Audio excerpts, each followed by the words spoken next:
হয়েছে। উনি প্রথমেই আমাদের রক্তদান শিবির পরিদর্শন করছেন।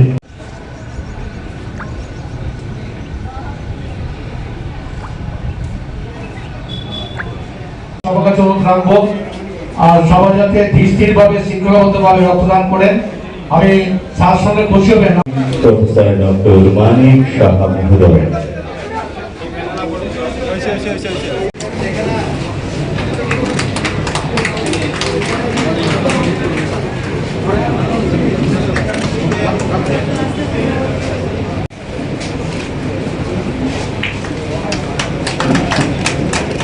অসংখ্য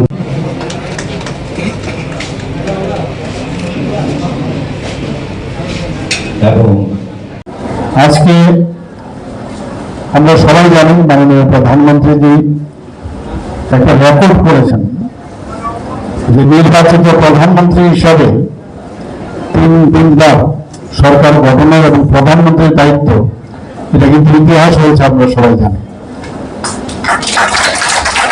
এবং আজকে সেটাকে সামনে রেখে আমি 39 নম্বর ওয়ার্ডের যে রক্তদান শিবির আয়োজন করা হয়েছে, এর জন্য 39 নম্বর ওয়ার্ডের মাননীয় কর্পোরেটর থেকে আরম্ভ করে ওনার ফুল টিমকে আমি ধন্যবাদ দেব এবং ওনাদেরকে আমি শুভেচ্ছা জানাবো। এই কারণে প্রতি বছরই ওনারা কোনো না কিছু কাজ ওনারা সবসময় করেন এবং ব্লাড ডোনেশন ওনারা সবসময় করে আসছে এবং এটা একটা মহৎ উদ্যোগ। এই উদ্যোগ সব জায়গায় কিন্তু অনেকের ইচ্ছা থাকলেও সেটা করেন না, কিন্তু বা মনে করেন যে করবো করে সময় চলে যায়। কিন্তু আমি দেখেছি এখানে আপনাদের এই ওয়ার্ডে মানে ক্যালেন্ডারের সাথে আপনারা এই কাজগুলো করে থাকেন। আজকে মানবিক মূল্যবোধের যে বিকাশ যদি আমরা বলি, আমরা যদি সমাজ কল্যাণের কথাও চিন্তা করি এবং জীবন রক্ষার জন্য যে আজকাল যে মহান ব্রতকে সামনে রেখে আপনারা যে এই কর্মে অবতীর্ণ হয়েছেন, নিঃসন্দেহে সেটা প্রশংসনীয়। এবং এতে করে যারা এখনো রক্ত দিতে বা রক্তদানে অনীহা প্রকাশ করছেন, তাদের মধ্যেও কিন্তু একটা নতুন ভাবে রক্ত দেওয়ার একটা ইচ্ছা প্রকাশ হবে। আপনাদের দেখে অন্যরাও শিখবে। এবং ত্রিপুরাতে কিন্তু রক্তদানের দিকে যেভাবে একটা রেনেসাঁস তৈরি হয়েছে, এটা কিন্তু অন্য কোনো প্রদেশে সেইভাবে হয় কিনা আমার জানা নেই। কিন্তু আমাদের ত্রিপুরাতে মানুষের জন্য এটা কিন্তু আমি দেখি অনেক সময় যে কোনো জায়গায় সংযোগ যদি হয়, সেখানেও যখন যায় কেউ না কেউ সামনে দৌড়ে চলে আসেন কিভাবে সাহায্য করা যায়। কারো কোনো অ্যাক্সিডেন্ট হলো সেখানেও মানুষ কিভাবে যায়। তো এই ধরনের যে কর্মকাণ্ডে আমাদের ত্রিপুরা মানুষের মধ্যে সেই বৈশিষ্ট্যগুলো আমরা দেখতে পাই। আমরা জানি যে রক্ত এখানে যে আজকে যারা দিচ্ছেন, এবং এই রক্তের মধ্যে কিন্তু ধর্ম নেই, জাত পাত কিছুই নেই, কোনো লিঙ্গের বৈষম্য নেই। যেটা মহিলাদের রক্ত একরকম হবে, পুরুষদের রক্ত একরকম হবে। 18 বছর বয়সের যা রক্ত বা 7 বছর বা 65 বছরের যা রক্ত, সে একই। কাজে এখানের মধ্যেও কিন্তু রক্ত আমাদের অনেক শিক্ষা দেয় যে আমরা সবাই এক, উই আর অল ইউনাইটেড। এই বিষয়টা কিন্তু আমাদের সবকিছুর ঊর্ধ্বে, সব দানের ঊর্ধ্বে রক্তদান। এবং আমরা জানি যে আমরা যখন কোনো অপারেশন করতে যাই, তখন আমরা দেখি যে আগে রক্ত তৈরি আছে কিনা। অপারেশন সময় আমরা বুঝি যে এই অপারেশন যদি করি রক্তক্ষরণের যে অবস্থা সেটা বেশি হতে পারে। এর জন্য অ্যাটলিস্ট 2 ইউনিটস নিয়ে আমরা কিন্তু ডাক্তারবাবুরা সবসময় অপারেশন করতে যান। থ্যালাসেমিয়া রোগী হোক, যেখানে এনিমিক পেশেন্ট, তাদেরকে রক্ত দিতে হয়, ক্যান্সার রোগীদেরও রক্ত দিতে হয়। এবং বিশেষ করে রোড ট্রাফিক অ্যাক্সিডেন্ট বা বিভিন্ন অ্যাট্রোসিটির সময় যখন রক্তক্ষরণ হয়, তখন ব্লাড ব্যাংকে রক্ত যদি পর্যাপ্ত পরিমাণে না থাকে তাহলে কিন্তু সমস্যা হয়ে যায়। আমরা কথায় যদিও আমরা কার্ল ল্যান্ডারস্টনের কথা যদি আমরা বলি যে যিনি এই ব্লাড গ্রুপ আবিষ্কার করেছিলেন, তো যদিও এখানে 4টে গ্রুপের কথা বলা হয়েছে, কিন্তু আসলে কিন্তু আমাদের 8টা গ্রুপ। RH নেগেটিভ যদি আমরা বলি, তো সেখানে পজিটিভ 4টা, আবার নেগেটিভ এ বি, আবার ও, আবার এ বি। তো এ বি নেগেটিভ আবার হতে পারে, সবকটারই নেগেটিভ। এর জন্য 8 গ্রুপ আমাদের শরীরে আছে। নেগেটিভের যে সংখ্যা সেটা কিন্তু পপুলেশনের 15%। তো সেই জায়গায় আমাদের দেখতে হয় মাঝে মাঝে, আমি যখনই আসি ওদেরকে আমি জিজ্ঞেস করি তোমার ব্লাড গ্রুপ কি, এবং সেখান থেকে কিন্তু যখন নেগেটিভ ব্লাড গ্রুপ পাই বা দেখি তখন কিন্তু মনে হয় যে না, এটা কাজ হবে এবং ব্লাড ব্যাংকের মধ্যে এই গ্রুপটা থাকবে। তো এটার স্বল্পতা যেমন আছে, আবার ডোনারও কিন্তু অনেকটা কম। আমরা জানি যে এই রক্ত কিন্তু বাজারে, আমি গেলাম কোনো ওষুধের দোকানে বা কোনো দোকানে গিয়ে রক্ত কিন্তু কিনতে পারেন না আপনি। যে রক্তের চাহিদা একমাত্র রক্তের মাধ্যমে, দানের মাধ্যমে সেটা পূরণ করা যায়। এবং একজন যখন রক্তদাতা, সে যখন রক্ত দেয়, সেখানে তার রক্ত কার কাছে যাবে কেউ জানে না কিন্তু। তো এরকম একটা ঐশ্বরিক যে একটা ফিলিং, সেটা কিন্তু রক্তদানের মধ্যে সেটা দেখা দেয়, এবং যিনি রক্ত গ্রহণ করেন তার মধ্যেও কিন্তু সেটা পরিলক্ষিত হয়, এবং ওর মধ্যেও কিন্তু সেই যে একটা ঐশ্বরিক যে চিন্তাধারা সেটা আসে যে আমার রক্ত কার যে দিয়েছে ওকে কিন্তু মানে নিজে নিজে মনের থেকেই ওকে ধন্যবাদ জানায়। অলকা চক্রবর্তী, ঝর্ণা ভট্টাচার্য এবং বান্টি চক্রবর্তী, আপনারা প্রত্যেকে প্রস্তুত থাকবেন।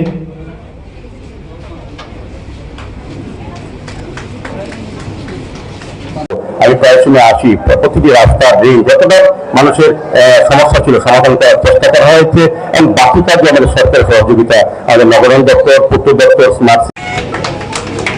ধন্যবাদ। এবারে শ্রীমতী এবং আমাদের রাজ্য কমিটি স্টেটের যিনি আমাদের সম্পাদক সভাপতি অজয় পাল এবং রাজ্য মহোদয়। আমি প্রথমে মঞ্চে আহ্বান করব আমাদের আশা কর্মী শ্রীমতী শুক্লা ভূমি আছেন, তাদের উদ্দেশ্যে আমরা 482টা ছাত্রী দান করেছি, 482টা ছাত্রী দান করেছি, এবং ছাত্রী বক্তব্য রাখবেন সেটা মনোযোগ শুনবো। এবং আমাদের মাঝখানে উপস্থিত আছেন আমাদের আশ্রমপাড়া, যিনি আমাদের উপলক্ষে আছে যে মেগা রক্তদান শিবির, এই মেগা রক্তদান শিবির উপস্থিত আছেন আমার অভিযোগ মন্ডলী, আমার ভাই ও বোনেরা, এবং যারা রক্তদান করেন, আমি সবাইকে প্রাথমিক স্বাস্থ্য পরিষেবাকে মানুষের দোরগোড়ায় পৌঁছে দেওয়ার মহান দায়িত্ব পালন করে চলেছেন আমাদের মহোদয়। সবাইকে নমস্কার। আজকে আমরা মঙ্গল প্রদীপ প্রজ্বলনের মধ্য দিয়ে শুভ উদ্বোধনী হয়ে গেল আমাদের একটু অসংখ্য বরণ করে নিলাম। আমি বরণ করে নেওয়া হচ্ছে, অনুরোধ করব এবারে আমরা বরণ করে নেব 39 নং পৌর ওয়ার্ড কর্পোরেটর। আপনারা প্রত্যেকে করতালির মধ্য দিয়ে আমাদের অভিনন্দিত করবেন।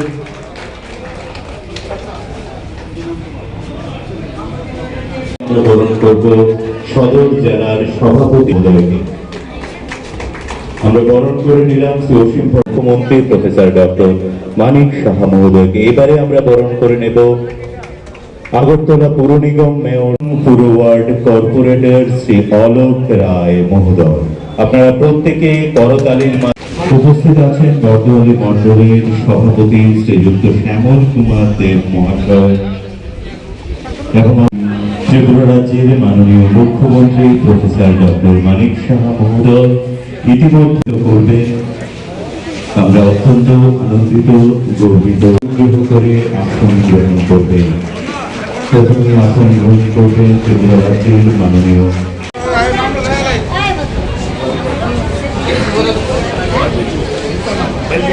দাঁড়িয়ে ওনাকে করতালির মাধ্যমে স্বাগত জানালেন। রক্তদান আমাদের রাজ্যে একটা বড় আন্দোলনের জায়গায় পৌঁছেছে। আমি এই কারণে প্রথমে কৃতজ্ঞতা এবং ধন্যবাদ জানাই আমাদের রাজ্যের মাননীয় মুখ্যমন্ত্রীকে। উনি সবসময় বিভিন্ন অনুষ্ঠানে বিভিন্ন জায়গায় বিশেষ করে রক্তদান শিবির বা উৎসবে উনি ব্যস্ততার মধ্যেও উনি অংশগ্রহণ করেন এবং সবার প্রতি উনি রাজ্যের সমস্ত অংশে সকল অংশের মানুষের প্রতি আবেদন রাখেন, আহ্বান রাখেন রক্তদানে এগিয়ে আসার জন্য। কারণ আমরা বিশ্বাস করি আমাদের রাজ্যে যে সরকার অনুমোদিত 12টি ব্লাড ব্যাংক আছে এবং বেসরকারি 2টি, মোট 14টি ব্লাড ব্যাংকে রক্তের চাহিদা আর যোগানের মধ্যে ভারসাম্য রক্ষা করে এই ধরনের রক্তদান শিবির উৎসব বা যারা স্বেচ্ছায় রক্তদান করেন। কাজে মাননীয় মুখ্যমন্ত্রীর আবেদনে সারা রাজ্যে ব্যাপক হারে উৎসাহ উদ্দীপনার সঙ্গে মানুষ কিন্তু তার সামাজিক কর্তব্য, সামাজিক দায়িত্বকে সামনে রেখে এই ধরনের রক্তদান অনুষ্ঠানে তারা অংশগ্রহণ করেন এবং রক্তদানে সহযোগিতা করেন। তা আমি অরবাবুকে ধন্যবাদ জানাই। সারা বছর ব্যাপী আমাদের যে আগরতলা পৌর নিগমের যে পৌর নাগরিক পরিষেবা প্রদানের ক্ষেত্রে এবং তার পাশাপাশি এই কাজগুলি করার পরেও সমাজের প্রতি কিছু কর্তব্য, সামাজিক দায়িত্ব এবং মানুষের জন্য কিছু করাকে সামনে রেখে তিনি প্রতি বছর এই নিয়ে 5 বছর রক্তদান শিবির করেছেন ওয়ার্ডের পক্ষ থেকে। বিভিন্ন সময় স্বাস্থ্য শিবির আমরা অনেক সময় আসার সুযোগ পাই, উৎসাহিত হই।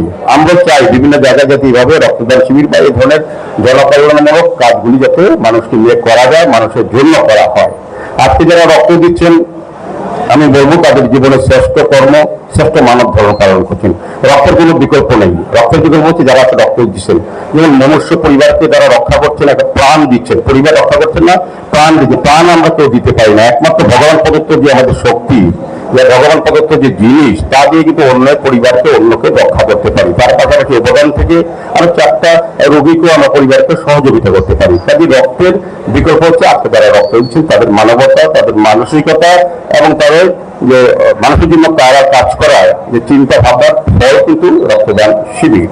আমাদের রাজ্যে মাননীয় মুখ্যমন্ত্রী আছেন, আমাদের সৌভাগ্য আমাদের এই এলাকার, আমিও বর্তমানে বিধানসভার একজন ভোটার, একজন নাগরিক। আমার সৌভাগ্য যে একজন সজ্জন চিকিৎসক, বলবো প্রফেসর দিন শিক্ষকও, শিক্ষাবিদও কাজে আমরা পেয়েছি। এই কারণে কি হয়েছে আমাদের রাজ্যের সমস্ত ব্যবস্থাপনার সঙ্গে স্বাস্থ্য এবং শিক্ষার আমূল পরিবর্তন হয়েছে। স্বাস্থ্যের দিক থেকে যদি বলি, এটা প্রথম বলতে হবে রক্তের অভাবে এখন আমাদের কোনো অপারেশন বন্ধ হয়ে গেছে বা কোনো রোগীর অপমৃত্যু হয়েছে এই কথা শোনা যায় না। কাজে এটা একটা জায়গা তৈরি হয়েছে যে পরিকাঠামো অনেক ডেভেলপ হয়েছে।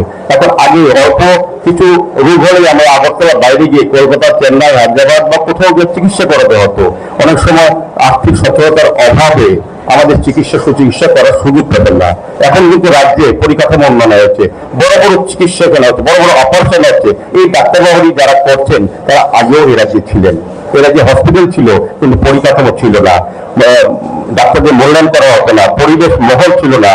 কিন্তু এখন আমাদের সরকার আসার পর যে প্রথম যেটা দিয়েছেন যে ইনফ্রাস্ট্রাকচার ডেভেলপ করতে হবে, পরিকাঠামো তৈরি করতে হবে, মহল তৈরি করতে হবে, যাতে যে কাজের মূল্যায়ন করতে হবে, সম্মান প্রদর্শন করতে হবে, সুযোগ দিতে হবে। সেই জায়গাটা আমাদের মুখ্যমন্ত্রীর নেতৃত্বে এ রাজ্যে হচ্ছে। এইগুলো স্বাস্থ্য, শিক্ষার জন্য এখন বাইরে গিয়ে প্রতিভা, অনেক মেধা প্রতিভা অর্থের অভাবে এখানে নষ্ট হয়ে যেত, কিন্তু এখন কিন্তু বাইরে যেতে হয় না। এখানে তার পরিবারবর্গ, অভিভাবক, তার স্টুডেন্টদের এখন তার কন্যা সন্তানদের এখানে উচ্চশিক্ষা দিতে পারেন। বিভিন্ন বিশ্ববিদ্যালয়, মহাবিদ্যালয়, বিদ্যালয়, ইংলিশ মিডিয়াম স্কুল, বিদ্যাজ্যোতি বিদ্যালয়, বিভিন্ন হোস্টেল সবগুলি করা হচ্ছে, মহিলাদের করা হচ্ছে, সার্বিকভাবে কন্যাদের জন্য করা হচ্ছে, স্টুডেন্টের জন্য করা হচ্ছে। সার্বিক বলবো রাজ্যের একটা পরিবর্তন হয়েছে, সেটাকে আমাদের সুদৃঢ় করতে হবে। এইভাবে সামাজিক কাজে সকলের সঙ্গে থেকে সরকারি কাজে, সরকারের যে কর্মসূচিগুলি যেটা মোদীজি নিয়েছেন, আমাদের মুখ্যমন্ত্রী অনেক অনেক কর্মসূচি গ্রহণ করেছে, যেগুলি রাজ্যে কখনো মানুষ দেখেনি, সুযোগ পায়নি। এটাকে মানুষের কাছে পৌঁছে দিতে হবে। সুযোগ গ্রহণ করার জন্য পরিবেশ মহল তৈরি হয়েছে, আপনাদের সুযোগ গ্রহণ করতে হবে। তবে আমাদের প্রধানমন্ত্রী এবং আমাদের রাজ্যের মাননীয় মুখ্যমন্ত্রী যেটা এক ত্রিপুরা, শ্রেষ্ঠ ত্রিপুরা, বিকশিত ত্রিপুরা, বিকশিত ভারত দ্বারা স্বপ্ন নিয়ে আমরা কাজ করছি, সেটা সাকার হবে যখন আপনারা সকলে মিলে সরকারকে সহযোগিতা করবেন। এবং আমি বলবো পরিবেশে যে তথা 39তম পুর ওয়ার্ড কর্পোরেটর শ্রী অলোক রায়।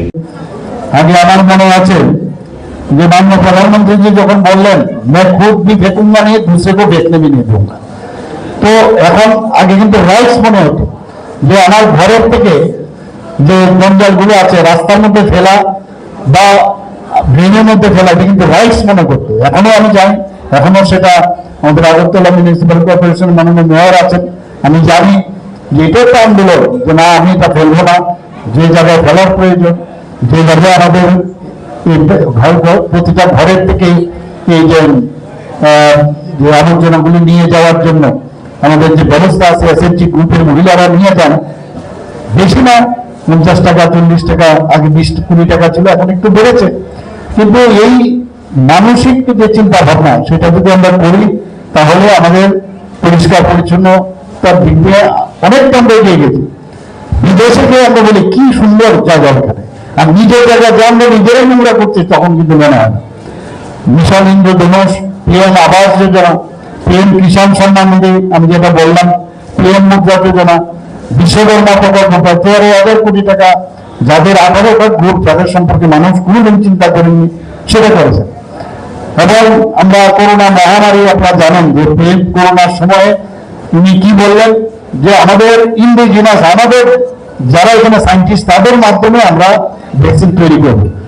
যেমন কথা তেমনি কাজ, 8 থেকে 9 মাসের মধ্যেই ভ্যাকসিন তৈরি হয়েছে। এখানে যারা আছে সবাই ভ্যাকসিন পেয়েছে। 100টা দেশ, শুধু আমাদের দেশে না, বসুধৈব কুটুম্বকম যে মাননীয় প্রধানমন্ত্রীজি বলে, তার উপর ভিত্তি করে আরো 100টা দেশকেও সে ভ্যাকসিন মাননীয় প্রধানমন্ত্রীজি দিয়েছেন। এবং সেখানে এই যে করোনা মহামারীর সময় উনি একটা পিএম গরিব কল্যাণ অন্ন যোজনা চালু করেছেন, সেটা এখনো আজকে গরিব মানুষ, তাদের জন্য অন্যের চিন্তা করতে পারে না। আত্মনির্ভর, সেলফ রিলায়েন্ট করার জন্য, দেশকে শক্তিশালী করার জন্য পিএলআই প্রকল্প, পিএম গতি শক্তি এবং প্রতিরক্ষা ক্ষেত্রে। এখন তো আগে আমরা সেদিন আমি একটা বিএসএফ এর একটা প্রোগ্রামে আমি গিয়েছিলাম, মাননীয় আমাদের গৃহমন্ত্রীজি এসেছিলেন। আমার যখন এখানে বিএসএফ এর এত সুন্দর সুন্দর সব আর্মস এমিউনিশন দেখাচ্ছিলেন, বলে ইন্ডিয়ার তৈরি। এটা তো এমনিতে আমরা টিভিতে বা বিভিন্ন ভিডিওর মাধ্যমে দেখি, কিন্তু আমি দেখে আমি অবাক হয়ে গেলাম। এবং কিছুদিন আগেও বলা হয়েছে যে আর বেশি দিন নেই, যে আমাদের এখানে এভিয়েশনের দিক দিয়েও আমাদের ভারতবর্ষে এখন নতুন এভিয়েশন, আমরা এখন যেমন ইন্ডিগো এইসব যাই না, আমেরিকার তৈরি, ইন্ডিয়ার তৈরি এভিয়েশন সেক্টরও সুন্দর কাজ হচ্ছে। ওই দিনটা আর বেশি দিন নেই। প্রতিরক্ষা ক্ষেত্রে আজকে মহাকাশ গবেষণায় আপনারা দেখবেন এত ভালো ভালো কাজ হচ্ছে।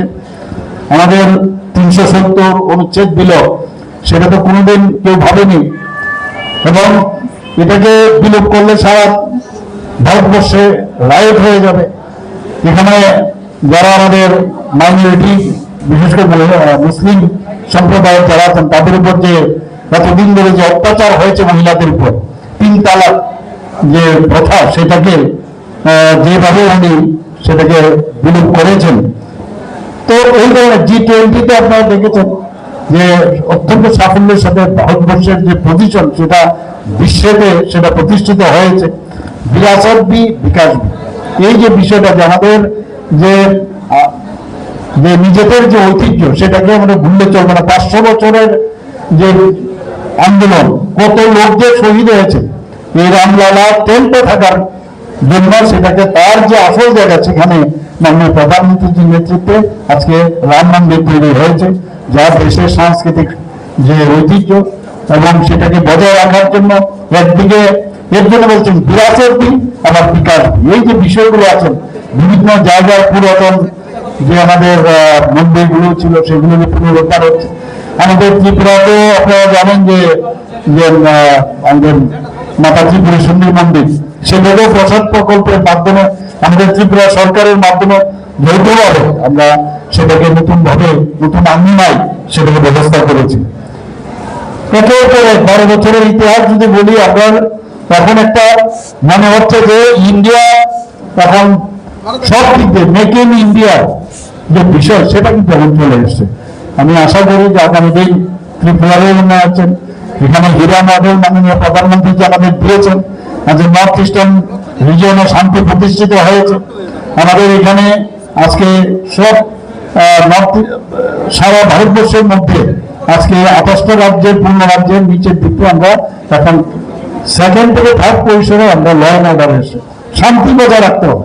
তো শান্তি আমাদের বজায় রাখার জন্য আমরাও কাজ করছি, এবং এর সবচেয়ে বড় হচ্ছে আমরা করছি মানে আমরা সবাই মিলে করছি। এখানে যারা উপস্থিত রয়েছেন, আজকে আপনাদের এলাকায় একটা সময় ছিল এখানে আসতে গেলে সন্ধ্যার পর কখন যে কার মাথা ফাটবে কেউ জানত না। এগুলো তো আমরা সব দেখা, এখন কিন্তু এগুলো আমরা ভুলে যাই। এগুলো কি অবস্থা ছিল, এই 3 নগর, আরে বাবা, ওই আপনার শিবনগরের সেই চিত্তরঞ্জন অসম্ভব শান্তি পাওয়া, এখন তো এইসব জিনিস নিয়ে এগুলো কত সুন্দর অবস্থা হয়ে গেছে, বিভিন্ন ক্লাবের মধ্যে একটা মানে কালচার ডেভেলপ করে গেছে। তো এই যে শান্তির বিষয়গুলো আসছে সেটা সম্ভব হচ্ছে, কারণ ইঞ্জিন যেভাবে সামনের দিকে চলবে সেইভাবে আমরাও মানুষও সেভাবে চলবে। তো আমাদের ডাবল ইঞ্জিনের সরকার, ওয়েস্ট বেঙ্গলে আপনারা দেখেছেন আজকে যুবা দিবস, মাননীয় প্রধানমন্ত্রীজি রেড রোডে উনি, আমি দেখছিলাম টিভিতে, উনি যারা যারা যোগ পালন করছেন তাদেরকে বলছে পাটাই ব্যবহার করো, হাতটাই ব্যবহার করো, ইনস্ট্রাক্টর হিসাবে উনি কাজ করেছেন। যোগ গুরু আমরা জানি মহাদেব হচ্ছে আমাদের যোগ গুরু, এবং রামায়ণ মহাভারত যদি আমরা পড়ি দেখা গেল যে আপনি যে প্রথম যিনি যোগ শেখান উনি হচ্ছেন আমাদের মহাদেব। তো এই মহাদেবকে সামনে রেখে আজকে দেখুন আমাদের মুনি ঋষিরা এত দিন ধরে এই যোগ ব্যায়াম করে গেছেন, আমার পূর্ববর্তী বক্তায় বিষয়ে আলোচনা করেছেন। আজকে আরেকটা দিন আছে, কিন্তু একটা তো যোগা দিবস, আবার ফাদার্স ডে আজকে আছে, আমার ফাদার্স ডে আজকে আছে। তো এইরকম একটার পর একটা আজকের দিনটা অত্যন্ত মনে রাখার মতো দিন। তো এই দিনে আজকে আপনাদের মাঝে আমি উপস্থিত থাকার আমারও খুব আনন্দ হচ্ছে, এবং এই এলাকার সমস্ত মানুষ আমরা আনন্দে থাকি, আমাদের স্বাস্থ্য ভালো থাকুক, আমরা ফিট থাকি, মানসিকতা আমাদের যে healthy mind research in healthy body, এই যে বিষয় আছে আমরা ভালোভাবে যদি ভালো চিন্তা করি আর অসৎ সঙ্গ থেকে দূরে থাকি। আর অসৎ সঙ্গ কারা কারা এটা বলার অপেক্ষা রাখে না, আমরা অসৎ করে দেখে আসছি, নেগেটিভ ভাইব্রেশন, নেগেটিভ কথা এখনো চালিয়ে যাচ্ছে কুচক্রীরা, তাদের থেকে দূরে থাকা ভালো, এবং তারা কিন্তু ভেরি গুড অ্যাক্টর। তো এই ধরনের অ্যাক্টর থেকে আপনারা দূরে থাকবেন। আগামী দিন ত্রিপুরার যে নতুন ত্রিপুরার কথা আমরা বলছি, নতুন ভারত, বিকশিত ভারত 2047 আমরা সেটা তৈরি করবো। সবাইকে অসংখ্য ধন্যবাদ জানিয়ে আমার কথা বলা, মাকেও সম্মান দিলাম, আবার আরেক দিক দিয়ে আমি এই পরিবেশ যাতে সুন্দর হয় তার জন্য সেটাই আমরা করলাম। আমরা জানি 75 সীমান্ত গ্রাম বিলোকানা মাননীয় প্রধানমন্ত্রীজি নাম দিয়েছেন। আমরা 75টা জায়গা যখন 75 বছর পূর্ণ হলো, সারা ত্রিপুরার বিভিন্ন প্রান্তে আমি গেছি, সেখানে ওই এলাকার যারা দেশের জন্য প্রাণ বলিদান হয়েছেন তাদের নাম সেখানে খোদাই করে রাখা হয়েছে।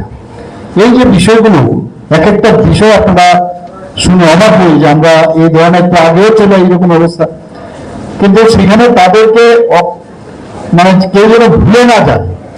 এখানে শুধু স্বাধীনতার সময় দেশকে বাঁচানো, দেশকে স্বাধীনতা পাওয়ার জন্য যারা বলিদান হয়েছেন তা নয়, রক্ষা করার জন্য যারা ওই গ্রামের সীমান্তে যারা আছেন, সীমান্ত গ্রাম, সেখানে কেউ আর্মিতে আছে, বিএসএফ এ আছে, সিআরপিএফ এ আছে, তো তাদের সেই জায়গা আমরাও কিন্তু জানি না, ভুলে যাই।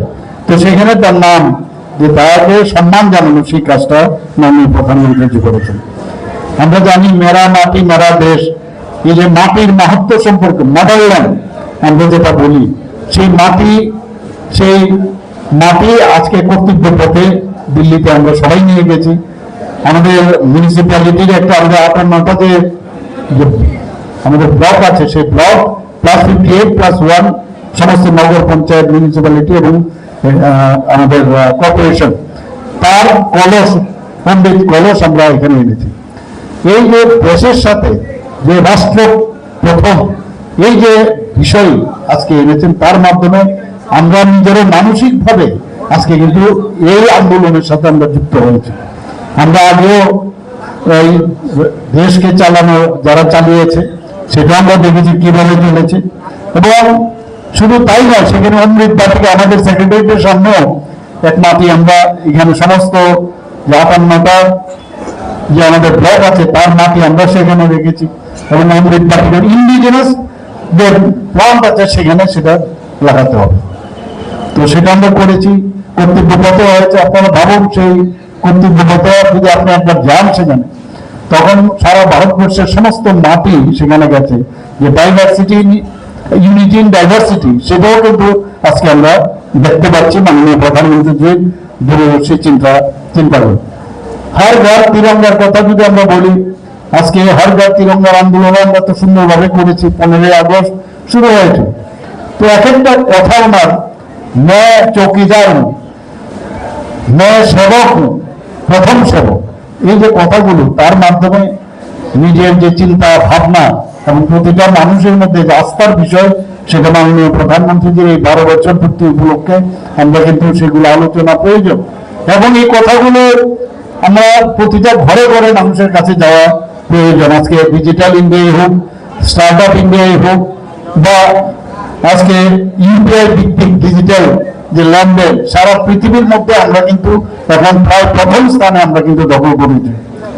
জিএসটি চালু হয়েছে, দেশ এক কর, এটা তো আগে আমরা দেখেছি প্রথম প্রথম যখন এগুলো শুরু হয় তখন কত রকমের কথা, কত সমস্যা, কিন্তু আজকে এই যে জিএসটি হওয়ার পরে বিজনেসম্যান যারা আছেন বা সাধারণ মানুষও অনেক সুবিধা হয়েছে। আগে বিভিন্ন ধরনের করের ব্যবস্থা ছিল, জিএসটিও আবার তার যে পরিবর্তন করা, সেটাও আমরা কিছুদিন আগে দেখলাম। আগে 4-5টা স্ল্যাবে ছিল, এখন 2টো স্ল্যাবে চলে এসছে। আমরা মাননীয় প্রধানমন্ত্রীজি আজকে ন্যাশনাল হাইওয়ের উপর, ইনফ্রাস্ট্রাকচারের উপর জোর দিয়েছেন। আজকে রেল, বিমান এবং গ্রামীণ বিদ্যুতায়ন, আজকে তো আমরা আমাদের কাছে কারেন্ট থাকলে চলবে, আর কারো লাগবে না, এই যে বিষয় ছিল, আজকে গ্রামের প্রতিটা ঘরে ঘরে ইলেকট্রিসিটি পৌঁছে গেছে এবং ইনফ্রাস্ট্রাকচারও সেখানে পৌঁছে গেছে। আয়ুষ্মান ভারতের কথা যদি আমরা বলি, যে সরকারি ভাবে একটা এই ধরনের ইন্স্যুরেন্সের যে ব্যবস্থা, সেটা পৃথিবীর অন্য কোথাও আছে বলে আমার জানা নেই। 5 লক্ষ টাকা করে প্রতি বছর যেসব ফ্যামিলি যাদের খুব সমস্যা, তাদের জন্য স্বাস্থ্যের জন্য যাতে খরচ না হয় তার ব্যবস্থা করা হয়েছে। আমরা মুখ্যমন্ত্রীর জন আরোগ্য যোজনার মাধ্যমে আমরা আজকে সারা ভারতবর্ষের মধ্যে একমাত্র ত্রিপুরাই আছে, যেখানে ত্রিপুরার যদি 42 লক্ষ মানুষ হয়, তার 42 লক্ষ মানুষই এই যে ইন্স্যুরেন্স, সেই ইন্স্যুরেন্সের কিন্তু কাভারেজ আছে আজকে সরকারি। এবং এতে করে আমাদের যে সামাজিক বা মানব সেবার যে সামাজিক আন্দোলন, সেটা কিন্তু আরো শক্তিশালী হবে। বন্ধুগণ, গত 12 বছরে আমরা যদি দেখি, মাননীয় প্রধানমন্ত্রী বিশেষ করে আমাদের অ্যাক্ট ইস্ট পলিসিতে নর্থ ইস্টার্ন রিজিয়নকে, আগে তো নর্থ ইস্ট যে এখন অষ্টলক্ষ্মী নাম দিয়েছেন সবাই আমরা জানেন, আগে 7টা ছিল, এখন সিকিমকে একসাথে করার পর সেটা 8টা হয়েছে। তো এই যে নর্থ ইস্টার্ন জোনের, আমি গত পরশু দিনও আমি ছিলাম শিলংয়ে, সেখানেও এই যে এক্সটার্নাল এইডেড প্রজেক্ট নিয়ে সেখানে কথা হয়েছে। 2 দিন 3 দিনের সেখানে সম্মেলন, সেখানে আমাদের যিনি ইউনিয়ন ফিনান্স মিনিস্টার নির্মলা সীতারামনজি সেখানে ছিলেন। অর্থাৎ মাননীয় প্রধানমন্ত্রী যে চাইছেন এক্সটার্নাল এইডেড প্রজেক্ট, কারণ এর উপর ভিত্তি করে আমাদের ইনফ্রাস্ট্রাকচার ডেভেলপমেন্ট থেকে আরম্ভ করে, এবং এই ইনফ্রাস্ট্রাকচারকে দেখে বাইরে থেকে যারা বিনিয়োগ করতে আসছেন তাদের জন্য নর্থ ইস্টার্ন জোনকে যাতে সত্যিকারের অ্যাক্ট ইস্ট পলিসির যে স্পিরিট, সেটা যেন ঠিক থাকে, তার জন্য এবার আমরা দেখলাম বিভিন্ন সময় হয়, বিভিন্ন সময় বিভিন্ন যে প্ল্যাটফর্ম সেখানে হয়, কিন্তু সেখানে আমরা দেখলাম যে আমরাও বললাম external aided project north eastern জোনের জন্য একটা সিলিং ছিল, যে 4100 টাকা, 100 কোটি টাকার মতো। এরপরে আপনি এক্সটার্নাল এইডেড প্রজেক্ট যেগুলো আমরা নেই, এডিবি বলুন, ওয়ার্ল্ড ব্যাংক বলুন, বা ইন্দো জার্মান কর্পোরেশন বলুন, বা জাপান যে জায়গা প্রজেক্ট, সেইগুলোর মধ্যে আমাদের লিমিট থাকাতে আমরা অনেক প্রজেক্ট হাতে নিলেও এই লিমিটের কারণে আমরা সামনের দিকে এগোতে পারি না। তো অন্যান্য যে মেইন লেনগুলো আছে সেখানে এই যে ক্যাপিং নেই, আমাদের নর্থ ইস্টার্ন জন্য আছে। তো এবার কিন্তু আমি খুব জোরালো ভাবে তার বক্তব্য আপনি রেখেছি সেখানে, এবং সেই লিমিট আপনার, কারণ আমাদের ত্রিপুরাতে আমাদের যে রিসোর্স, আমরা যে মানুষের থেকে ট্যাক্স এবং নন ট্যাক্সের যে কালেকশন করি, আমাদের বাজেটে মাত্র 15%, তাহলে আমাদের কি করে উন্নয়ন হবে এই লিমিট থাকে? তো এবার যা মনে হচ্ছে সেটা উঠানোর, কারণ আমি যেরকম বললাম নর্থ ইস্টের অলমোস্ট সব মুখ্যমন্ত্রীরা একই দাবি রেখেছেন। এটা গেল একটা। আরেকটা হচ্ছে যে আমাদের যে ফিনান্সিয়াল যে রেভিনিউ ডেফিসিট, আপনারা সবাই জানেন যে আমরা যা খরচ এবং ইনকাম, আমরা সেন্ট্রাল গভর্নমেন্টের উপরে আমাদের বেশিরভাগ ডিপেন্ড করতে হয়, যেটা আমরা 15%-এর উপরে, বাকি কোথা থেকে আসবে?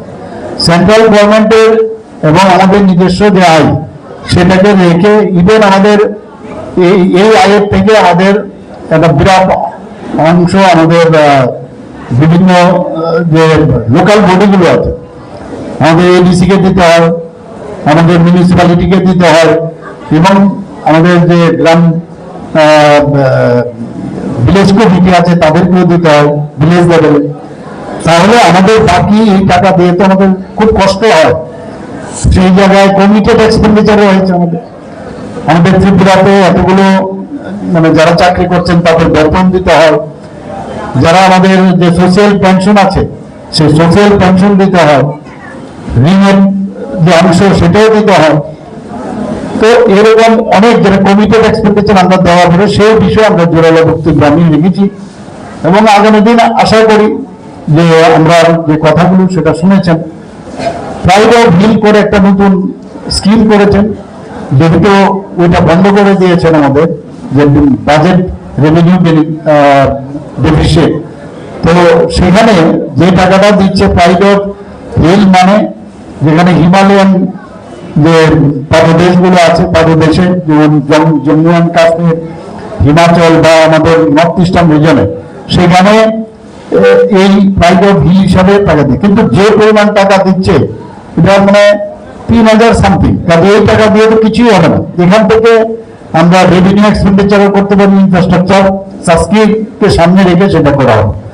তো এটাও বলেছে আমি যে মাননীয় প্রধানমন্ত্রী যে অ্যাক্টিভ পলিসি যেহেতু রেখেছেন, সেই স্পিডটাকে সামনে রেখে আমরা যদি আগামী দিন আমাদের রাজ্যকে সামনের দিকে এগোতে হয়, তাহলে এগুলো আপনাদের আরো বেশি